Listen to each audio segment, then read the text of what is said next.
이번에 그런 보도가 하나 나왔습니다. 조국 일가를 담당했던 부부장 검사가 사표를 냈다. 이 사람이 그 조국 장관의 집에 가서 짜장면 시켜 먹던 바로 그 검사다. 근데 지금 그 윤석열 때문에 조국 장관 수사에 뛰어들었던 사람들 있잖아요. 막 심지어 파견까지 오고 막 그랬었거든. 그래서 80군데 이상의 압색이 이루어졌고요. 나중에 재판하는 과정 뭐 그 전까지 이 사람들 불러다가 증인 신문하고 막 이 과정들을 보면 어마어마한 인력이 투입돼서 조국 장관 내리를 정말 샅샅이 털어버렸거든요. 숨소리까지. 근데 거기에 참여했던 검사들이 지금 점점점 사표를 내고 있다고 하더라. 요게 이제 검찰 쪽에서는 나오는 이야기죠. 그러니까 공무원들의 그 특히 검찰에 있는 사람들도 마찬가지로 유일한 꿈이 승진 아닙니까? 근데 마땅히 그 옛날 그 조선왕조 시대로 보면 패족이죠, 패족. 그러니까 그 누가 결정 내린 게 아니고요. 이거는 국민들이 이미 결정을 내린 겁니다. 그러니까 지금의 검찰에 대해서는 절대 용서할 수 없다. 그런 것 때문에, 그리고 거기에 가장 충실한 인사권을 아마 발동할 사람이 추미애 장관, 문재인 대통령이기 때문에 이런 사람들은 지금 그 나중에 공수처가 생겨서 그들의 과도한 검찰권 행사에 대해서 나중에 수사 대상이나 그 참고인 조사를 받는 이보다 지금 정기 인사 전에 그리고 공수처 출범 전에 오히려 옷을 벗는 게 더 낫다라는 생각을 했을 수 있습니다. 네. 간단히 그런 말하면 분위기가 아마 검찰 내 팽배할 겁니다. 그러니까 줄 잘못 선 사람들이. 네. 그 윤석열한테 과도하게 그런 거 있잖아요. 해바라기처럼 윤석열도 사실은 2년짜리 공무원일 뿐이에요. 근데 어떤 놈들은 꼭 그런 식으로 과도하게 줄을 섰다가 나중에 자신들이 망치는 경우가 꽤 있거든요. 예를 들어서 같은 압수수색을 해도 뭔가 한식이네 뭐 짬뽕이네 이런 논란을 빚어가면서까지 할 것이 아니라 적당히 했어야 되는 상황들이 분명히 있거든요. 그러니까 쉽게 표현하면 윤석열한테 이용당하고 나서 결국에는 검찰 내 이 전망이랄까요? 이게 망쳐버린 사람들 이야기인 겁니다. 저는 이렇게 보는데요. 지금 이 사람들이 빨리 나오는 이유는 돈 벌라고 해요, 사실은. 그러니까 윤석열한테 충성을 했건 어떤 참여해서 어느 정도 위치까지 올라가고 이 경력이 변호사로 나와서 정관예우에서 지금 바짝 벌기 딱 좋은 시기거든요. 그러니까 지금 못 나오면 못 벌어요, 이 사람들은. 그러니까 이제 어차피 남아있게 되면은 어떤 그 윤석열 검찰총장의 어떤 충성했던 그 여파가 분명히 있어서 좌천되거나 아니면 안 좋은 결과가 나타날 것이기 때문에 이 사람들은 그것을 벗어나기 위해서라도 이제 퇴직을 해야 될 거고 사표를 쓰고 그다음에 지금 현재 좋은 자리에 있었기 때문에 힘이 있었기 때문에 청관예우를 지금 받기가 제일 좋거든요. 그나마 남아있는 얼마 안 되는 짧은 시기에. 그래서 결국에는 이 사람들이 나오는 건 여러 가지 이유가 있기는 자기 그 불안해서 겁나서 나온다라기보다는 지금이 막판이야 이제 마지막 그 돈을 벌기 위해서 노조 올라가고 나온다라고 보는 게 조금 더 합리적인 의심이 아닐까 생각이 됩니다. 그렇습니까? 근데 저는 이제 좀 달리 보는데요. 그러니까 그 지금 공수처가 출범하게 되면은 정관예우는 상당히 약화될 겁니다. 왜냐면은 정관예우의 구조가 어떻게 돼 있냐면은 내가 그 관할 예를 들어 지검에서 그 근무한 후에 옷을 벗고 나서 예전에는 그 관할 지검이나 관할 그 지법 그 근처인데 변호사를 곧바로 냈어요. 근데 지금은 제가 알기로는 2년 동안 그 관할 지역에서 변호사 개업을 못하게 돼 있거든요. 그럼 이제 어떻게 하냐면 3쿠션으로 그 수임을 하는 겁니다. 그렇죠. 그러니까 내가 저 밖에 있으면서 관할 지역에 있는 변호사에게 사건을 넘겨주는 거죠. 그러면서 전화를 하는 거예요. 아, 푸나 판사, 내가 뭐 동기인데 누구누구 좀 봐줘. 이번에 뭐 불구속 해줘. 뭐 이런 식으로 뭐 그런 식으로 하는데 나라면 그렇게 할 겁니다. 닥쳐. 그러니까 지금 이제 그 구조는 좀 깨졌다고 생각하는데 그리고 요즘 변호사 시장이 녹록지 않습니다. 그러니까 제가 아는 지인도 그 옷을 안 벗을 생각을 최대한 해요. 맞아요. 네. 맞아요. 근데 이제 대신 공무원들은 승진이 안 되면 계속 버틸 수 없는 구조거든요. 약간 계급 정년처럼 그 검사들 사이. 그렇죠. 밟히고. 네. 그러니까 예를 들어서 지금 부부장 검사인데 내 몇 년 후배가 기수 몇 년 후배 학교 후배가 부장 검사로 와서 부부장 검사의 업무 지시한다. 그걸 견딜 수 없는 구조가 되는 거예요. 그러니까 그래서 지금은 나올 수밖에 없는 구조에 내몰렸다. 지금 특히 그 조국 장관 수사에 참여했던 사람들이. 지금 검찰 내부에서는 조국 장관을 수사하게 됨으로써요. 본의 아니게 정치 검사가 돼버린 거예요. 순수했던 사람마저도. 그렇죠. 그러니까 윤석열이 자기 그 밑에 있는 절개들을 사실은 장래를 망쳤다고 보는 게 맞습니다. 왜냐하면 네. 이게 이런 방식으로 해서 소위 말하면 윤석열 사단이라고 이렇게 특정 이미지화가 딱 되는 순간에 이 사람들은 윤석열이 임기 끝나고 나면 어떻게 되겠어요? 윤석열에 빌붙었던 사람들밖에 더 되겠습니까? 이런 상황이 분명히 있는 거라서 최대한 빨리 이 난파선에서 뛰어내리는 것이 이득일 거라고 보는데 오늘 또 정경심 교수가 이제 불구속 상태에서 첫 재판이 있었잖아요. 근데 포탈을 덮었던 뉴스는 정경심이 연구 보조금 청구한 학생이 그런 분 근무 안 했다. 정경심은 지금 일단 부도덕한 사람으로 몰려고 하는 사실상의 별건 수사가 아니 뭐 저런 사건이 있었어? 실제로 봤더니 검찰의 기소 내용 중에 있었던 사건이 이런 거예요. 그러니까 죄가 될 만한 건 다 긁어모은 거야. 정 교수의 여러 공소 사실 중 수당 부당 청구 혐의를 둘러싼 사실관계를 가리기 위해서.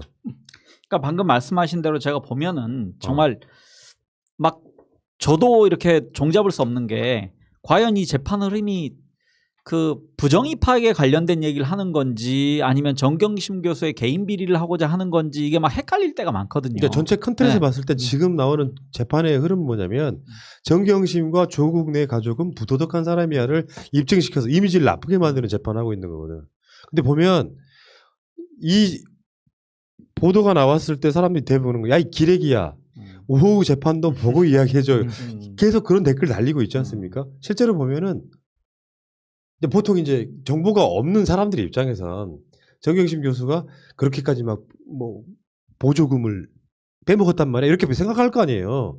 근데 뒤에 변호인이 신문했던 내용은 거의 다루지도 않고 있어요 지금. 근데 그 내용을 대충 보면 나는 그게 이해가 되던데. 그러니까 예를 들면 이런 거야. 정경심 교수한테 뭐 그 보조금 청구하는 학생이라고 하는 사람이 만약에 말이에요 검찰에 포섭된 사람이라면 무슨 이야기라도 이 사람 정경심 나쁜 사람인 건데 변호인 쪽이나 정경심 교수 쪽 입장에서 상황 설명을 하는 거 보면 난 이해가 되더라고. 그러니까 서로 간에 오래전의 이야기를 기억이 다른 걸 가지고 정경심은 조민이 일을 하지도 않았는데 무슨 보조금 청구해갖고 나한테 줬다가 뺐다가 이런 이야기. 반대로 말하면 어떤 상황이냐면 무슨 영어 관련 프로젝트 있잖아요. 경북도 같은 데서 무슨 영어 관련 프로젝트를 줬어. 근데 그 프로젝트를 준 사람이 내가 그걸 못하겠다고 해. 그래가지고 그 연구원한테 그 보조금을 일부 지급을 했는데 그 연구원도 시간이 없어서 못하겠다고 해. 다시 그걸 지급받는 상황. 그리고 실제로 하다 보니까 같이 할 사람이 없어서 조민 학생한테 일종의 그 수고비나 영역비 비슷하게 주는 상황을 이 학생이 예를 들면 나는 연구 활동한 적도 없는데 돈을 받은 적이 있다. 그러다가 나중에 돈을 뺏어가더라. 마치 그게 이제 그런 구조 아니에요. 그 미래한국당 같은 국회의원들이 주로 하는 짓거리가 보좌관한테 월급을 받게 해서 나머지 뺏어가는 건 똑같은 것처럼 이런 식으로 몰아가 버리면 정경심은 진짜 부도덕한 사람 되는 거다. 근데 이건 좀 다른 게 일을 안 했기 때문에 안 준 거죠. 그러니까 본인이 뭐 지금 업무를 할 수 없어서 안 줬다는 거를 본인이 마치 부당하게 돈을 뺏긴 것처럼 이렇게 보도가 나왔더라고요. 네. 일단은 이 정경심 교수 관련된 건은 사실은 이렇게 기사화될 만한 재판거리는 사실 아니잖아요. 그러니까 이게 설사 100% 믿어져서 정경심 교수가 이런 죄가 있다 하더라도 이 정도 가지고 이 난리를 칠 정도는 재판은 사실은 아니거든요. 그래서 뭐 일단 관심이 있으신 분들은 팩트를 정확히 확인할 수 있도록 했으면 좋겠고요.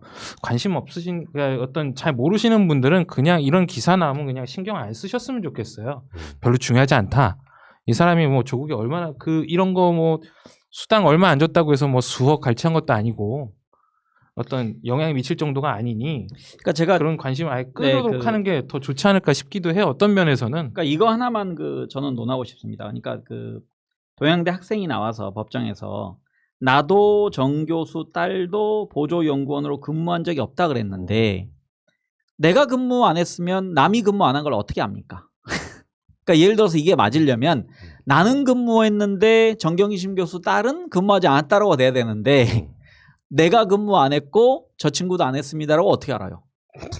내가 근무 현장에 없는데 그 친구가 근무했는지 모르죠. 안 했는지를 어떻게 합니까? 이거는 논리적으로 가장 큰 모순 아닙니까 이게? 여기 지금 경북교육청으로부터 받은 연구비로 2013년 5월에서 12월까지 영어 영재 교육 프로그램 및 교재를 개발하면서 개발에 참여하지 않은 A씨, 아까 그 연구원이요. A씨와 딸인 조민 씨를 보조 연구원인 것처럼 두고 이들 앞으로 수당을 청구한 혐의. 이런 아니, 그러니까 요거는 아까 그 황 작가님 말이 맞아요. 거기서 근무를 하지 않았다면 조민이 집에서 했는지 어디서 했는지 그걸 알 턱이 없는 거잖아요. 근데 내가 아까 말한 검찰한테 포섭이 된 상황이라면 예를 들어서 검찰은 지금 정경심, 조국 이 두 사람의 유죄를 입증해야 되는 상황이죠. 말하자면 그렇죠. 검찰의 수사 기법 중에 뭐가 있냐면 당신 뭐 옛날에 뭐 했더라?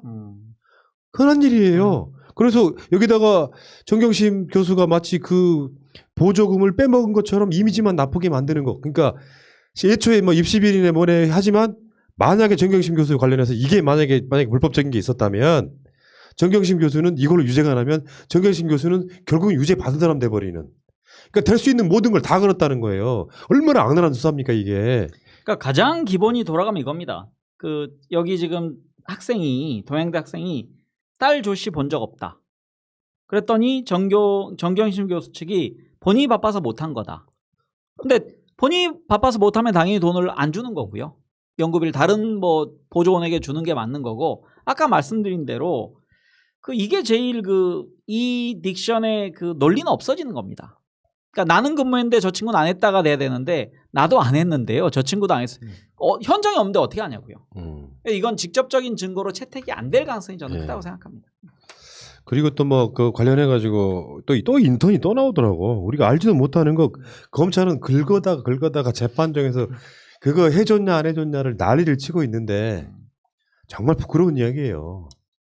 예를 들면은 다시 한 번 말씀드릴게요. 우리가 조국 장관 내 조민, 정경심 교수 막 여기만 집착을 하니까 그게 되게 부도덕한 것처럼 보이는 사람이 있을 수 있는데 되게 그때 그 문화가 그랬다고 하면 인턴 했냐 안 했냐. 최강욱 지금 대표도 거기 그런 재판 받고 있잖아요. 허위증명서 발급했다고. 그러니까 딱 정확하게 10시간 봉사해야 되는 거를 2시간만 했다고 얘 불법. 얘 처벌. 이런 방식으로 가는 수사가 말이 맞냐고요. 이 관례나 통례라는 것도 있단 말이에요. 조국 장관 내 것만 끌어다가 니들은 부도덕해. 뭐 아까 하다못해 우리가 알지도 못했던 연구비를 무슨 횡령이나 한 것처럼 이런 식으로 몰고 가는 게 대한민국 어떤 사람이 이걸 벗어날 수 있겠습니까? 나는 불가능하다고 봐. 윤석열 포함해가지고 대한민국 어느 누구도 여길 벗어나는 건 불가능하다고 봐. 지금 이 건만 해도 7년 전 겁니다. 그때 정경심 교수 뭐 연구원이던 사람 기억을 이상하게 소환해가지고 나도 일 안 했고 조민도 일 안 했는데 본 적이 없다. 그래 나한테 존나 뺏어가더라. 네가 일 안 한다 그랬잖아. 그 언론 보도가 이딴 식인 거 오늘 포털이 그렇게 덮었다니까요.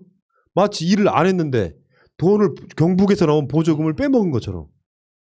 진짜 웃기는 놈들이에요. 하루가 다르게 언론대로 아직도 오전 보도만 하고 있고요. 검찰은 검찰대로 야 이런 것도 들었구나라고 소름 끼쳤더라고. 그러니까 지금 변호인 측 내용 중에 뭐가 있냐면은 당초 그러니까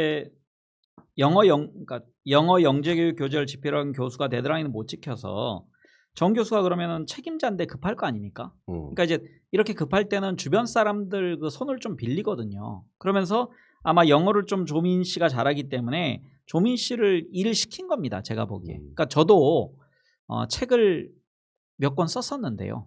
창피한 일이지만 그 제가 다 쓴 거 아닙니다. 왜냐하면 원어민한테 기본적으로 그 처음에 드라프트를 받아요. 그걸 제가 이제 특히 리딩 교재 같은 경우는 드라프트를 바꿔서 제가 윤색을 하는 겁니다. 그러니까 그러기 위해서는 그 이름은 저만 올라가지만 나중에 그 원어민이나 아니면 그 도와준 사람들은 그냥 알바비 정도 주는 거거든요. 그러니까 그 과정에서 그 영어 영재센터 소장이기 때문에 정경심 교수가 거의 책임자였기 때문에 당장 언제부터 개원을 해야 되는데 교재가 없다? 그러면 급하게 본인 혼자 물리력으로 못하는 게 있어요. 책이라는 게. 그러니까 아마 조민 씨에게 업무를 준 겁니다. 그 당시에. 그러니까 경북교육청으로부터 영역을 받아. 그럼 되게 이런 사업이라고 하는 건요. 전체 규모가 있어. 발주를 했을 때 전체 규모에서 여기에 무슨 뭐 홍보비를 얼마를 쓰고 교재 만드는데 얼마를 쓰고 작가비를 얼마를 쓰고 뭐 이런 게 있을 거 아니에요. 거기 할당된 금액인데 이게 막 수조 원쯤 되면 또 모를까. 물론 이 돈이 작다는 건 아니지만요. 152만 원이에요. 그러니까 정경심 교수의 모든 걸 다 털었다고 보시면 돼요. 그렇죠. 어. 그러니까 이런 것들 보면은 이제 뭐 업체를 해보셨거나 행정 운영해 보셨던 분들은 대부분 아시겠지만은 비용 처리하는 데 있어서 유두리를 좀 과하게 썼다라고 오해를 받을 수 있는 소지가 있는 정도지 어떤 뭐 나쁘게 썼다거나 그렇게 보기는 쉽지 않거든요. 결국에는 또 요즘에 어떤 추세가 뭐냐면 국가 예산을 타 쓰는데요. 어떤 비용 처리하거나 제대로 된 방법으로 처리하기가 되게 쉽지 않아요. 맞아요. 예, 그래서 아마 이거는 뭐 이제 예상인데 이분한테 돈을 지급할 수밖에 없는 사정도 있을 거예요. 어쩌면은 일을 안 했더라도 어떤 뭐 최초의 어떤 그 공공기관의 참가자의 명단에 들어가 있었거나 뭐 어떤 그 줄 수 있는 지급 대상자 중에 이쪽으로 줄 수밖에 없는 사정이 있었거나 그런 것들을 이제 그 유연하게 처리하다가 벌어질 수도 있는 사건이라고 보거든요. 그러니까 이게 대단한 문제는 아니다라는 거. 네, 어떤 실제 문제가 되더라도 그 용역비가 나왔을 때 네. 정경심 교수는 그 연구원이 당연히 그 일을 할 줄 알고 있었고요. 그렇죠. 그러니까 이게 이 업무에 따라서는요, 이 경부교육청 같은 데서 이 사업비가 나중에 나오는 경우도 있지만 이 선불 후불 이런 개념이 있다고 보거든요. 미리 해야 될 건 미리 선지급하고 나중에 마무리되면 또 지급하는 비용이 있을 거 아니에요. 근데 요거 이렇게 해가지고 동양대까지 온 거예요. 그럼 동양대에서 이걸 이제 돈을 지급을 할 때 여기도 그 이야기가 나와 재판에서 그렇게 먼저 일하기 전에 돈 받는 경우가 있느냐. 그러니까 이 연구원은 그런 적이 없다 이렇게 표현하지만 이런 경우는 있을 수 있단 말이에요. 뭐 실제로 사업계획서 같은 경우에 네. 그 어떤 작성하면서 이 사람한테 이런 목적으로 이런 만큼 줄게요 하면서 이제 계획서 내면은 그대로 지급할 수밖에 없는 경우들도 있어요. 근데 그 연구원이 바빠서 못해요 이야기하니까 그러면 그 돈을 돌려줘 그렇죠. 한 상황이 됐고 이제 시간이 쫓기다 보니까 조민 씨한테 이 일을 맡기면서 152만 원을 준 거를 검찰은 일도 안 시켰으면서 보조금을 빼먹었다 이렇게 가고 있는 거 아닙니까? 네. 어처구니가 없습니다. 이 연구원은 정경심 교수랑 굉장히 친했던 각별한 사이였다고. 정경심 교수가 아꼈던 제자였다 이렇게 이야기를 하고 있는데 그럼 뭔가 있는 거지. 여기서 이런 증언을 해야 되는 사람은 뭔가 약점이 잡힌 거예요. 이런 식으로 수사하지 말라고 이 개들아. 어? 열받네 정말.